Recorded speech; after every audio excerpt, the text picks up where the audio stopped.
Bonjour, bonjour à toutes et à tous. Ecorama, émission spéciale enregistrée depuis les rencontres économiques d'Aix-en-Provence en partenariat avec l'Express. Votre invité aujourd'hui, c'est Xavier Bertrand, le président de la région Hauts-de-France. Bonjour. Bonjour. À mes côtés pour vous interviewer, Corinne Laïc pour l'Express. Bonjour Corinne. Bonjour David. Bonjour.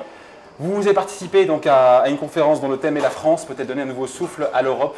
Question simple, le président Macron fait-il assez justement pour faire bouger l'Europe? Il met beaucoup d'énergie. Pour quel résultat?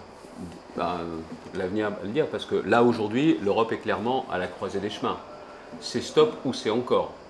Et on le voit bien, l'Europe pour moi, ce n'est pas une option, c'est juste une évidence. Derrière ça, je pense que si la France veut donner un nouveau souffle, il faut déjà un nouveau souffle pour la France. Ça veut dire, il faut qu'on change de discours vis-à-vis de l'Europe. Il y en a marre en politique française, quand ça va bien, c'est grâce à la politique française, et quand ça va mal, c'est la faute à l'Europe. Basta. Ça, on arrête. Et quand il y a des choses qui sont bien grâce à l'Europe, on a le droit de dire merci l'Europe. Macron, il fait ça? Non, attendez, je ne cherche pas sur Macron et autres. D'accord. La politique politicienne. Ça ne vous intéresse pas? Maintenant, je m'en tape. D'accord? Alors, je vais jusqu'au bout. Maintenant, pas demain. Maintenant. Ouais, enfin hier. Hier, j'en faisais certainement un peu trop, comme tout le monde, parce que ça plaisait aussi aux journalistes, on avait des questions. Maintenant, c'est la faute des journalistes. Quand c'est pas Bruxelles, c'est les journalistes. Bah, écoutez, si je vous dis déjà que c'est pas la faute de Bruxelles, c'est pas pour dire que c'est la faute des journalistes, mais c'est plus mon sport préféré, ça. Voilà. Donc, deuxièmement, il faut aussi, nous, qu'on retrouve un nouveau souffle, et il faut des réformes de fond. Des réformes de fond qui nous permettent notamment de retrouver des marges de manœuvre et de garantir notre indépendance, et puis surtout de réduire les fractures françaises. C'est aussi pour ça qu'il faut des réformes. La France doit chercher un peu moins à donner des leçons et un peu plus à être exemplaire. Ça, c'est le premier point. Deuxièmement, si vous voulez un nouveau souffle, c'est la question du partenariat du couple franco-allemand. Il est incontournable. Il ne faut pas qu'il soit exclusif. Je m'explique. Parfois, les pays européens ont le sentiment que le tête-à-tête amoureux franco-allemand, eux, ne leur laisse aucune place. Il faut qu'on fasse très attention à ça. Donc, il faut qu'on parle à tout le monde. Nous, il faut qu'on fasse aussi du bilatéral. Ça prend du temps, mais je pense que ça vaut la peine. Et puis, dans le couple franco-allemand, il faut aussi qu'on fasse un peu attention. Parce que ne donnons pas le sentiment qu'on est d'accord sur tout. Il y a aujourd'hui de vrais différends sur la politique commerciale. On le sait bien, sur la politique commerciale, l'Europe ne va pas aussi loin parce que nos amis allemands, ils exportent des voitures en Chine, aux États-Unis. Et donc, parfois, ils se disent, on ne peut pas être trop exigeant avec les pays qui nous achètent. Qu'est-ce qu'on fait si Donald Trump se met à taxer les voitures européennes, surtout les Allemands qui seront gênés? Qu'est-ce que l'Europe doit faire? Justement, une Europe avec un nouveau souffle. Réciprocité. Vous roulez un Harley-Davidson, vous? Non, pas vraiment. Si vous roulez un Harley-Davidson, il faut faire la même chose que lui. Ouais, ça n'a pas le même poids, ça n'a pas le même poids. Oui, ça n'a pas le même poids, mais ça les a bien embêtés quand ils ont commencé à vouloir le faire et quand Harley a indiqué qu'ils allaient être obligés de délocaliser. Ouais. De toute façon, le problème est certain, si vous êtes naïf aujourd'hui en politique, c'est que vous n'avez rien compris au film. Il faut être gentil quand les autres sont gentils. Et quand les autres prennent des mesures, vous prenez des mesures. Ça s'appelle la réciprocité. Ça s'appelle la réciprocité. Après, il y a un autre aspect, c'est qu'on a des différences, notamment sur le nucléaire. On a des différences d'approche aussi sur le rôle de l'Europe. Je m'explique. Pour nos amis allemands, l'Europe doit être un outil de régulation et après on laisse faire. Le droit, et puis c'est bon. La France est plutôt sur une logique un peu plus interventionniste. La politique plus que le droit. Et là, il faut vraiment qu'on fasse converger les choses parce qu'autrement, un jour ou l'autre, on va s'apercevoir qu'on n'est pas forcément d'accord sur tout. Donc moi, je rêverais, vous savez, d'un vrai séminaire de travail, pas le truc en politique, vous restez 2 heures dans un bureau, puis à la sortie, vous dites on a bien bossé. Non, un séminaire comme dans le privé, où vous prenez 24 heures, vous enfermez avec vos proches conseillers, pas une armada de personnes qui ne servent à rien, et vous prenez tous les points les uns après les autres. Est-ce que les différences sont irréconciliables ou est-ce qu'on peut rapprocher les points de vue? Et puis le dernier point, c'est au fait, l'Europe, pourquoi faire? Parce qu'on s'occupe de trop de choses, pas forcément bien. Alors, mais par contre, on arrête de s'occuper de quoi? On met la priorité? Non, déjà la priorité, je pense que c'est sur la question de l'emploi. Et donc, vous ne pouvez pas aujourd'hui vouloir dire qu'on va avec une zone euro de plus en plus intégrée quand on a autant de différences. Le mot de convergence, ça donne le sentiment qu'on va tous au même endroit. Et déjà, rapprocher les politiques fiscales, économiques et sociales. Oui, mais harmoniser, ça donne le sentiment qu'on va mettre tout le monde à la même toise. Il y a des différences, les pays n'ont pas la même histoire, ils n'ont pas le même niveau de protection sociale, le même niveau de service public, mais déjà de rapprocher. Je vous donne un exemple. Moi, quand je me bats pour obtenir justement des projets industriels dans ma région, notamment des usines asiatiques pour qu'elles s'installent en Europe, j'ai un problème. c'est que comme je suis les Hauts-de-France, en France, en Europe, j'ai le droit de mettre 10% d'aide publique pour financer l'économie, l'innovation et la recherche. 10%. Dans le même temps, la Pologne, vous savez combien ils peuvent mettre? Non. 25%. Et ce n'est pas la même Europe. Vous n'étiez pas armes égales. Et donc, oui, mais ce que je veux dire, c'est qu'au début, on a consenti ces différences parce que la Pologne avait besoin de se mettre un peu au niveau, de rattraper. Ouais. Sauf que la Pologne de 2004, c'est plus la Pologne de 2019. Et vous voulez que je vous dise, ils ont 25%, j'ai pas de problème. Mais moi aussi, j'ai 25%. Ouais. Et si la France a 10, pas de problème. Mais la Pologne a 10. J'en reviens à ce que vous disiez tout à l'heure. Vous dites qu'il faut continuer les réformes de structure. Très bien. Emmanuel Macron dit vouloir les continuer, ou plutôt les reprendre après la phase Gilets jaunes. Dans cette phase Gilets jaunes, il a pris beaucoup de mesures pour le pouvoir d'achat. Pour vous, ce sont les bonnes mesures? Et est-ce que ça répond au problème du pouvoir d'achat en France? Okay, 17 milliards d'euros quand même. Hein, ok, vous êtes à 1 400 € par mois. Vous avez besoin de prendre votre voiture tous les jours pour aller bosser. Qu'est-ce qui a changé? Qu'est-ce qui a changé? Le carburant, il est revenu au même prix qu'en novembre, pas en octobre. Vous avez échappé à la hausse prévue de la taxe carbone. Oui, d'accord, attendez. On devait vous faire mal, on vous fait pas mal, il faut dire merci. Il faut être sérieux. Qu'est-ce qui a changé? La prime d'activité a ceux qui étaient juste au SMIC, mais ceux qui sont un tout petit peu au-dessus du SMIC, ils sont des millions. Donc, vous dites beaucoup de personnes n'ont absolument pas senti les effets des mesures Macron. Donc les 17 milliards d'euros mis sur la table, finalement, tout le monde ne paye ça pas. tape à côté. Non, c'est pas ce que je vous dis. C'est que le problème pour moi, la crise des Gilets jaunes au début, je ne parle pas des violences, je ne parle pas des black blocs avec lesquels il aurait fallu être intraitable dès le départ. Je vous parle de ceux qui ont envoyé le message suivant. Nous, on bosse et on n'arrive pas à s'en sortir. C'est quoi la réponse pour eux? C'est quoi la réponse pour vous? C'est ce que j'essaye de faire dans la région. On a mis en place une aide au transport pour ceux qui travaillent et qui ont des frais parce qu'ils travaillent et qu'ils prennent leur voiture. Ce sont ceux qui travaillent et parce qu'ils travaillent doivent faire garder les enfants. On aide ces gens-là. Si on ne comprend pas qu'un pays dans lequel les gens qui bossent n'arrivent plus à s'en sortir, c'est un pays qui va dans le mur. C'est pas compliqué. Pas avoir fait l'ENA, il ne faut pas sortir justement des grandes écoles. Il faut juste être un peu connecté et essayer de se mettre à la place des gens. Il faut dire aux entreprises d'augmenter les salaires alors. Oui, d'accord. Et dans ces cas-là, vous faites quoi? La compétitivité française, on parle au passé. Non, il y a d'autres choses qui sont à faire. Donc vous êtes obligé de compenser par de l'argent public d'une manière ou d'une autre? Non, moi ce que j'essaye de faire, c'est que je fais des économies. Parce que ce que j'ai fait comme aide, je ne les ai pas financés à crédit. Sur quoi? Je les ai financés. Attendez, je finis juste ma phrase, ne vous inquiétez pas. Vous ne verrez pas tout de suite du plateau, là. Je peux répondre tranquillement. Bien. J'ai financé ça par des économies sur la dépense publique. On achetait mal dans la région, notamment les programmes de formation. Pour 15% de moins, je forme autant de personnes qu'avant. Voilà. Après, je vais vous dire, comme tout le monde, on a réduit le train de vie de la région. Oui, c'est vrai. Mais tout ça, c'est un petit peu le truc monté en épingle pour dire, regardez, on a moins de bagnoles, on a baissé les indemnités. C'est symbolique, ça. La vérité, c'est que dans la vie, et dans la vie publique, il faut savoir compter, mais il ne faut pas avoir une calculatrice à la place du cerveau. Parce que là, vous faites des conneries. Alors justement, de toute façon, il n'y a aucune entreprise qui marcherait si vous demandiez aux comptables, aux financiers et aux contrôleurs de gestion de faire la stratégie de l'entreprise. Ben, c'est ce qui se passe en France.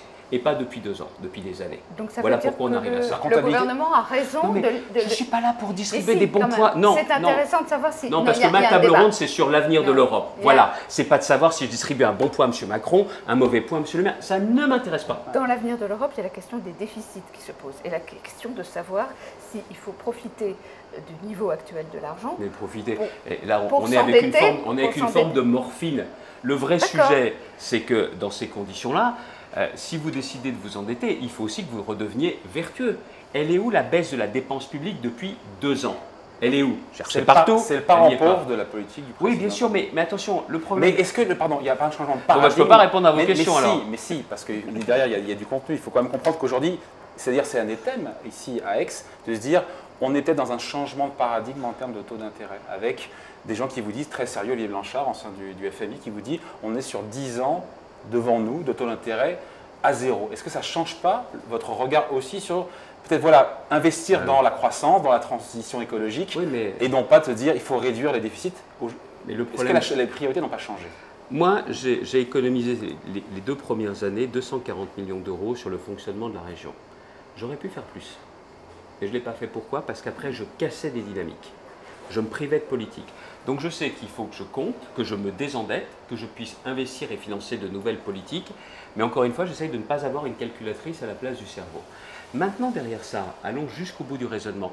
Dites à des politiques, touchez plus au déficit, vous savez quoi? les déficits ne vont pas rester au niveau où ils sont, ils vont réaugmenter.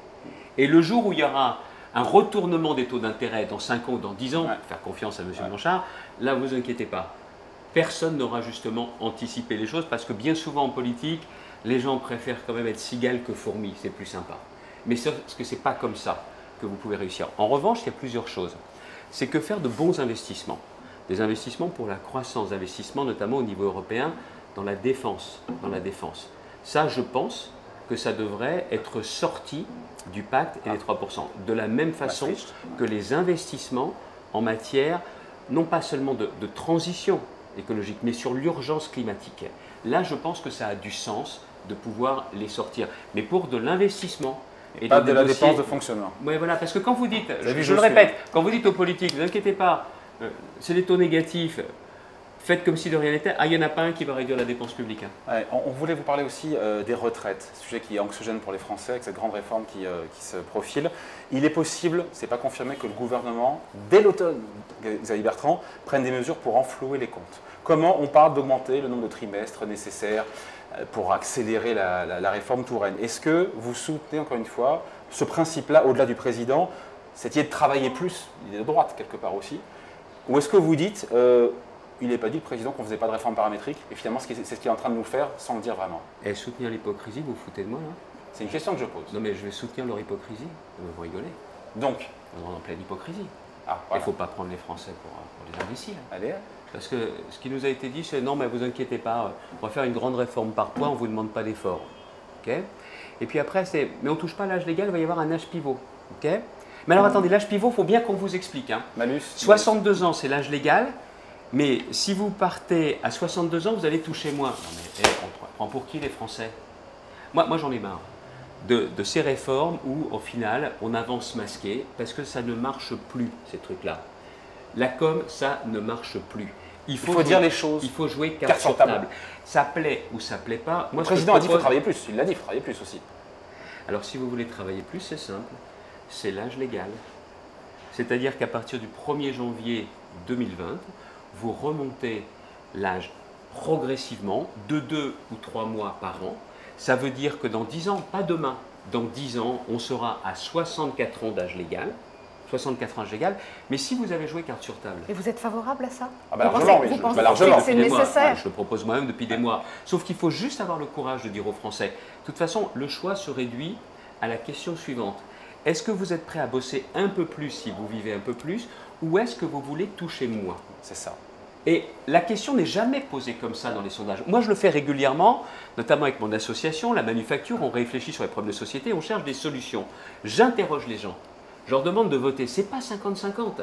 C'est quand le choix revient à travailler un peu plus ou toucher un peu moins, mais ils préfèrent travailler un peu plus. Mais il faut plusieurs conditions à ça. C'est que celui qui a bossé dur toute sa vie, qui est abîmé par son travail, celui-là, il ne doit pas aller jusqu'à 64 ans. Il doit pouvoir arrêter avant, qu'il soit artisan ou qu'il soit ouvrier. De la même façon, il faut que vous puissiez compenser les écarts de salaire et de carrière des femmes. C'est une profonde injustice. Ce que je veux vous dire, il avance masqué, le gouvernement. Évidemment, mais attendez, on ne sait pas trop qui avance parce que c'est Monsieur Delevoye, puis des fois. Bien, il n'est plus tellement masqué là, les choses semblent sur la table. Vous savez ce qu'ils vont faire? Non, mais voilà. Ils envisagent de le faire. Vous avez compris, vous? Moi, oui, mais je ne suis pas sûre que beaucoup. Parce que vous êtes une spécialiste, vous avez compris que c'est une embrouille. Voilà. Non, mais on ne change rien. Mais quand même, si vous partez avant, vous toucherez moins. Et il ne faut pas s'étonner. Si on part après, on touche un peu plus. Pardon? Et si on part après, on pourrait toucher plus. Attendez, excusez-moi. C'est quand même normal que si vous partez à 64 ans, vous ayez plus qu'à 62 ans. En France, ça s'appelle la surcote, je le sais. Oui. C'est moi-même qui ai été le rapporteur du texte en 2003 et c'est en 2003 qu'on a mis ça en place. Il n'y a rien de neuf sous le soleil. Mais ce que je veux juste vous expliquer, pour moi, c'est très important. Si vous prenez des mesures courageuses, vous avez une obligation en parallèle, c'est d'être juste. Quand vous avancez masqué et que vous n'avez pas le courage de dire la vérité, vous ne savez pas combien de personnes partiront à la retraite avant. Vous n'avez aucune marge de manœuvre et vous ne réduirez pas les injustices. C'est quoi les injustices françaises? Les injustices françaises, c'est qu'aujourd'hui, vous avez nombre de Français qui n'ont même pas 900 € pour vivre par mois. Alors que si on allait vers 64 ans, comme je l'ai indiqué, dans 10 ans, pas dans 10 jours, dans 10 ans, dans ces conditions-là, vous pourriez avoir un vaste plan pour qu'il n'y ait plus un Français quand il a travaillé qui est moins de 1 000 € par mois. Ça suppose que les boîtes conservent les salariés de plus de 57 ans et c'est un vrai sujet en France et vous le savez. Depuis depuis que l'âge légal a été remonté, le taux d'emploi des seniors a remonté aussi. Mais on est très loin de la moyenne européenne. Parce que j'ai un autre problème qui est posé. Quand est-ce qu'on sort du chômage de masse dans notre pays? Parce que c'est ça quand même le fond du problème. On sera à 7% en 2022, nous aura rappelé encore Mireille Pénicaud qui était là à votre place. 7% en 2022. Est-ce que vous croyez encore un politique, même si c'était moi qui vous balance un chiffre? C'est l'INSEE qui l'a confirmé. C'est ça. On ne prend pas non plus l'INSEE alors. Ok. Mais regardez la réalité. Arrêtons de faire de la politique ou des statistiques autrement qu'à hauteur d'hommes et de femmes. Vous pouvez être à 7% et vous avez des gens qui seront au chômage depuis des années. Parce que l'échec français, c'est le retour à l'emploi. Et que quand vous êtes au chômage depuis plus d'un an, vous voulez que je vous dise, vous ne retrouvez pas de boulot. Et ce que j'essaye de faire dans ma région, c'est d'essayer de proposer des choses nouvelles pour remettre le pied à l'étrier. Et ça, ce n'est pas avec des statistiques, ce n'est pas avec des grands discours que ça marche. Il ne faut pas s'étonner qu'aujourd'hui, il y a un découragement de la part d'un grand nombre de Français qui soit sincèrement veulent rebosser, ont du mal, ou alors soit, très clairement, travaillent et n'arrivent pas à s'en sortir. C'est ça aussi qu'il faut bien qu'ils comprennent. Et ce n'est pas une affaire de statistiques. Et c'est pas une affaire Parce qu'on parle de statistiques, justement. On va sortir des statistiques économiques. Dernière question. C'est aux statistiques politiques. Oh bah ça va me passionner, je le sens bien. Ça devrait vous faire plaisir, vous avez tort. Selon un récent sondage ELAB, vous êtes l'homme politique de droite le plus populaire à égalité avec Nicolas Sarkozy. Quel effet ça vous fait? Il va dire qu'il s'en fiche. Regardez le soleil derrière. Il fait très chaud. Vous mettez un sorbet en plein soleil, il n'y a que ça qui fondra plus vite qu'un sondage. Il n'y a que ça. Donc cette vérité de l'instant vous fait ni chaud ni froid. Cette vérité de l'instant. Chaud en ce moment. Alors, soyons sérieux. Ça veut dire quoi les sondages? Excusez-moi, vous pouvez les regarder, mais c'est pas ça. Vous ne les regardez pas? Si, je le regarde. Ah, quand même. Si, je le regarde. Je regarde. Si, non, je ne vais pas vous raconter. Pas vous raconter l'histoire. Et ça veut dire quoi? Ça veut dire que. C'est-à-dire qu'il y a une droite qui est en miettes, qui est à reconstruire. Je vais vous dire une chose. Non mais Xavier Bertrand. Je peux vous juste vous répondre. Je ne sais pas si ça va vous intéresser. Si, moi, ça me ferait hyper plaisir de vous répondre. Oui, mais avant, il faut qu'il y ait une question. Je veux juste que la droite, vous m'en avez posé une avant. La droite est à reconstruire. Et les sondages, les Français vous mettent comme étant, encore une fois, l'homme à droite le mieux placé pour reconstruire. Vous faites le lien quand même. Je suis un homme de droite. Ça veut dire quoi? Je crois à l'autorité, je crois à l'effort, au travail, mais d'une droite sociale, gaulliste, où je pense que vous devez mieux partager les richesses. Et notamment, ce n'est pas qu'il y a trop de social en France, c'est qu'il est mal réparti. Il est mal réparti. Avec ça, vous me classez où? À droite, on est d'accord. Mais ma politique dans la région, elle s'adresse à tout le monde. Vous savez quoi? Même aux gens qui n'ont pas voté pour moi et même à ceux qui n'ont pas voté du tout. Parce que le problème de la politique, c'est qu'à force, regarde les sondages. Alors, en regardant bien vos sondages, si je fais ça, je vais grimper et du coup, ça va me garantir une place au second tour de la présidentielle. C'est l'ancien monde, ça. Oui, mais c'est comme ça que tout le monde raisonne. Et vous serez candidat au régional en 2021? Le vrai problème, pourquoi je ne serai pas? D'accord. Pourquoi je ne le serai pas? Après, le problème, il est très simple. Tiens, vous voyez cette question-là, chez moi bah, j'ai bien fait de venir, parce qu'il n'y a personne qui me l'a posée chez moi, celle-là. Mais la question qui se pose, c'est clairement, on part des problèmes des Français, on part des défis du pays, on les a abordés tout à l'heure dans la table ronde, et on essaye d'y apporter des solutions. Et ça veut dire peut-être, si vous me permettez, pour nous, la ramener un peu moins et bosser un peu plus. Xavier Bertrand, l'homme des solutions, qui était avec nous, donc Ecorama Mission Spéciale, depuis les rencontres économiques d'Aix-en-Provence, en partenariat avec l'Express. Merci Xavier Bertrand. Merci. Merci à vous.